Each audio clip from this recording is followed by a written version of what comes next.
बीते दिनों राज्यसभा सदस्य मनोज कुमार झा ने संसद में एक कविता पढ़ी, जिसके बाद विवाद खड़ा हो गया। हालांकि मनोज झा ने कविता पढ़ने से पहले यह साफ कर दिया था कि यह किसी जाति से संबंधित नहीं है, व्यवस्था पर है। पर राजनीति में इन चीजों के कई मायने होते हैं। आइए पहले आपको सुनाते हैं मनोज कुमार झा की सदन में पढ़ी गई वो कविता।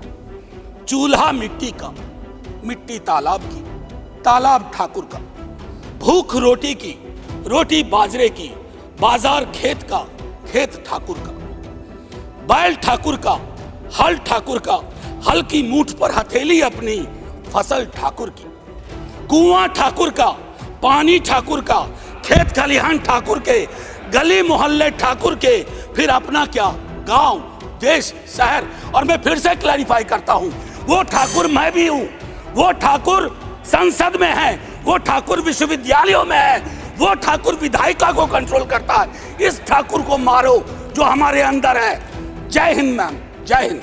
अब चलते हैं लखनऊ के हमारे संवाददाता रतीश त्रिपाठी के पास, जिन्होंने इस मुद्दे पर लखनऊ के तमाम प्रबुद्धजनों से इस मुद्दे पर बात की। अब दलितों को समझने की जरूरत है कि हम किस स्टेज पे जा रहे हैं और कहाँ खड़े हुए हैं। ये सच्चाई है कि देश में दलित आज परेशान है, दलितों के साथ अत्याचार हो रहा है। इस समय सबका साथ सबका विकास के साथ पार्टी काम कर रही है।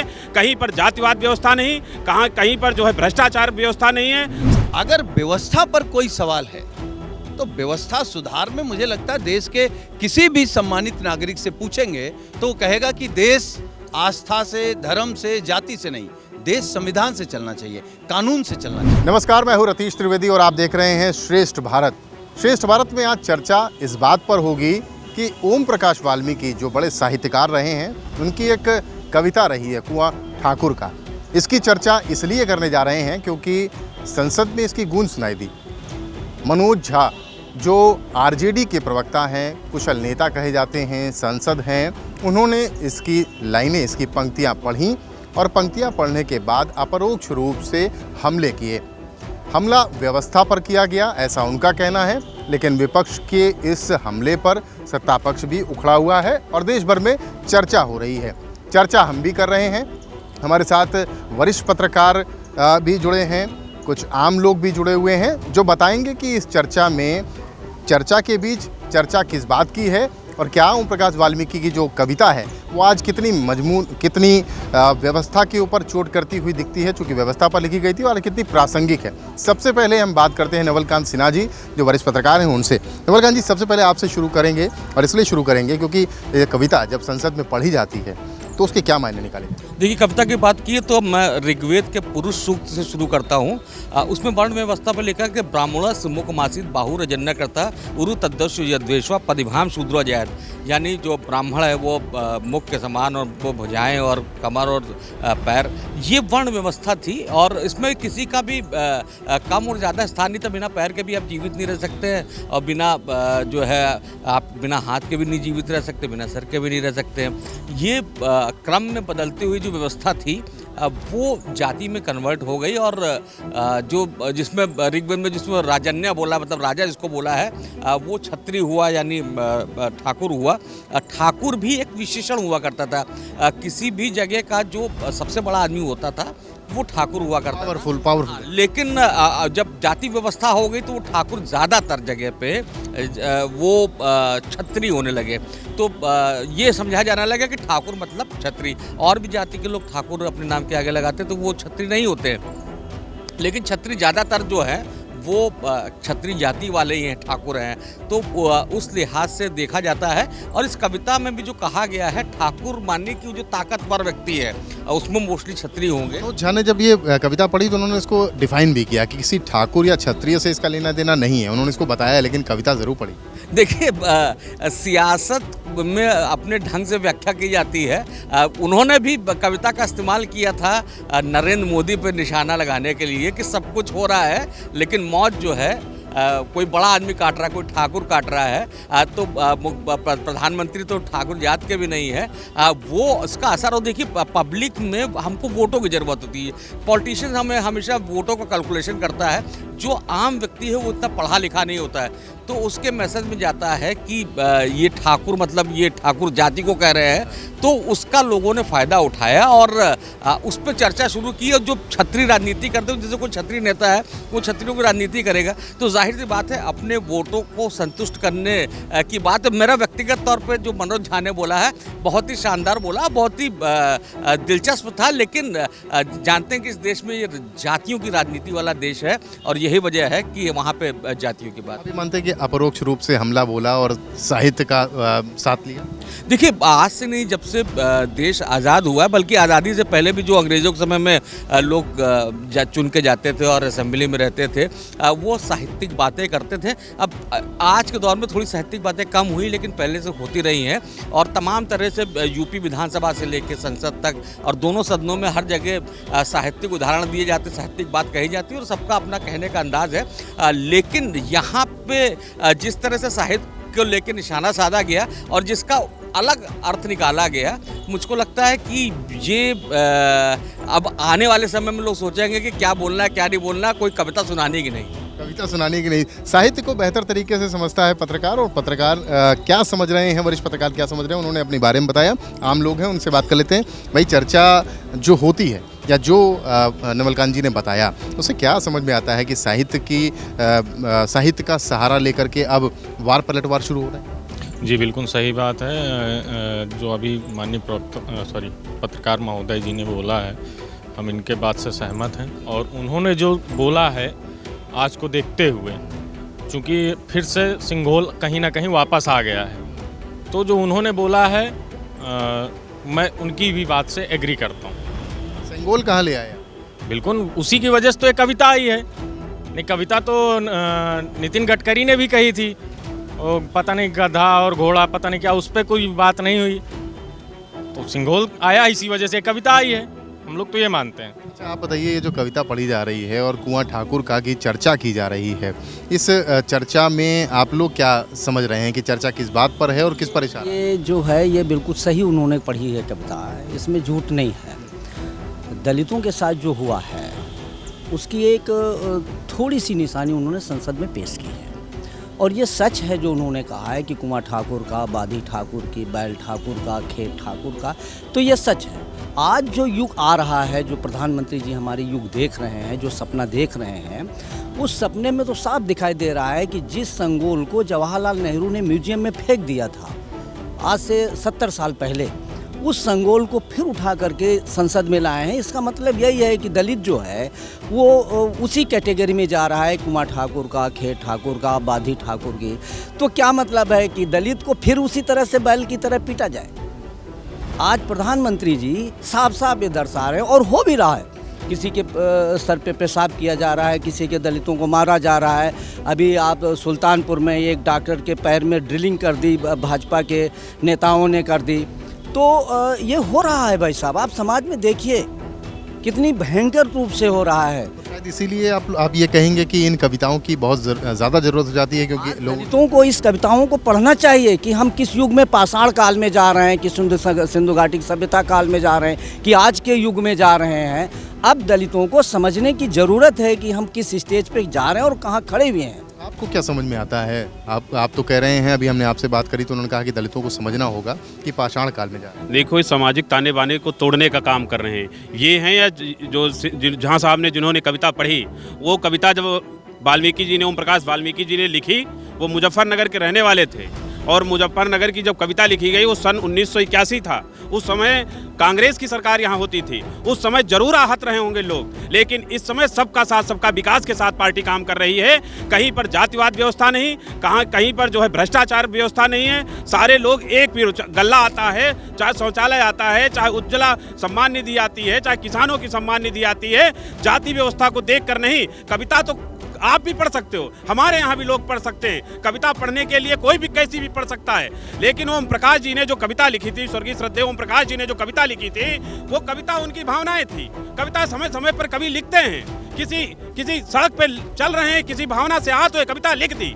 अब वो कौन सी भावना थी, इस पर चर्चा का विषय है। इसको भावना भावना ही तो बताई गई। भावना उस समय वो आहत हुए थे, इस कालखंड में नहीं। सन 1981 में जब कविता लिखी गई, सन 1900 भाई साहब, मैं एक बात कहूंगा। एक और कंप्लीट हो जाने दीजिए। अभी इन दोनों अभी ये दोनों साथियों ने बात रखी कि सिंगोल की बात कर दी। अरे किस सिंगोल? क्या क्या क्या क्या आपके नेताओं ने नहीं भेज दिया था? कश्मीर खत्म कर दिया था उन लोगों ने, धारा 370 लगा दी।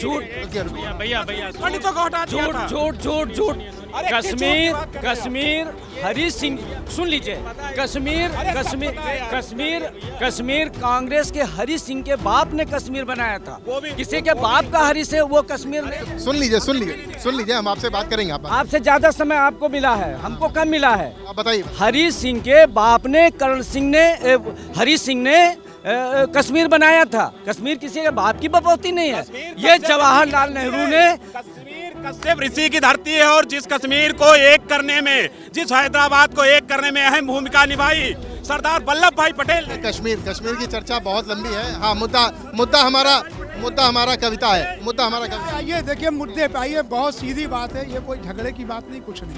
एक जनप्रतिनिधि अगर पार्लियामेंट में जाए चाहे विधानसभा में जाए, जब वो पार जाता है तो उसकी जिम्मेदारी होती है कि जिन्होंने वोट दिया है, जिनकी वो प्रतिनिधित्व कर रहा है, उनकी अगर कोई भावनाएं आहत हैं तो उस बात को उठाता है और जो जिम्मेदार हैं उसके, उनसे प्रश्न भी करता है। वहाँ न ठाकुर की बात है न ब्राह्मण की बात है।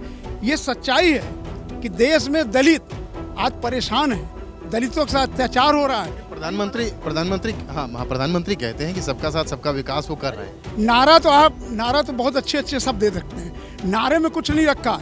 अच्छा, झा जी ने क्या गलत कह दिया था जो उनको इतनी चोट लग गई? झा जी ने क्या कह दिया था जो उनको चोट लग गई? उन्होंने तो एक दलित साहित्यकार की बात रखी थी ना, किसी की भावना को तो नहीं आहत किया था। उन्होंने प्रधानमंत्री का ध्यान आकर्षित करने के लिए ये कविता पढ़ी कि साहब ये भी देख लीजिए कि देश में कभी क्या हो रहा है। जब हमारे व्यवस्था बनी, कलयुग आया तो ब्राह्मण ठाकुर को पढ़ने का अधिकार मिला, ब्राह्मण को पढ़ने का अधिकार मिला। द्वापर युग आया, ठाकुर और ब्राह्मणों को अधिकार मिला पढ़ने का। त्रेता युग आया, ठाकुर ब्राह्मण और वैश्य को अधिकार मिला। कलयुग आया तो इसमें शूद्र भी शामिल हो गए। ये गलत बात। विश्वामित्र जी के आश्रम में भगवान राम भी पढ़ते थे और निषाद राज भी पढ़ते थे, वहाँ की मित्रता थी। ये गलत बात आप कह रहे हैं। त्रेता में, द्वापर में नहीं आता, कुछ भी प्रेजेंटेशन कर दो। चलिए आप बताइए। इनसे पूछिए अम्बेडकर जी कहाँ पढ़ते थे, टाट का बोरा लेकर बाहर। अम्बेडकर जी कहाँ पढ़ते थे? अरे आपके पिताजी भी टाट के बोरे में पढ़े। क्या कह रहे हैं? मैं ये पूछ रहा हूँ, पहले सबसे पहला प्रश्न तो मेरा ये है कि अम्बेडकर जी कहाँ पढ़े थे? अम्बेडकर जी को पढ़ाया किसने? सारी बात तो ये आती है, बात ये नहीं है। वर्ण व्यवस्था को अगर हम देखें तो वर्ण व्यवस्था जो भी थी वो हमारे संविधान से बहुत पहले की बनी हुई है। आज हमारा संविधान है और आज मुझे ये बताएं कि ये आज दलित है, आज ये है, आज ये है, आज ये है, ये क्यों है और ये कब से है? आज से 400 साल पहले का इतिहास उठा के देख लीजिए, तब तो कहीं कुछ नहीं था। अब ये हुआ क्यों? क्या मुगल काल के अंदर ये सब हुआ? क्या अंग्रेजों ने सब कुछ किया? बात यहाँ कविता की हो रही है, कविता ऐसी क्यों? हाँ, यही मैं चीज कहना चाह रहा हूँ। ऐसा कुछ होगा समाज में तभी तो कविता पढ़ी। यही मैं बात बोल रहा हूँ, इसी का जवाब। भाई साहब, मैं इसी चीज को कह रहा हूँ कि अगर इस चीज को आज कविता पढ़ी गई है तो उस पढ़ने के पीछे कोई तो कारण होगा।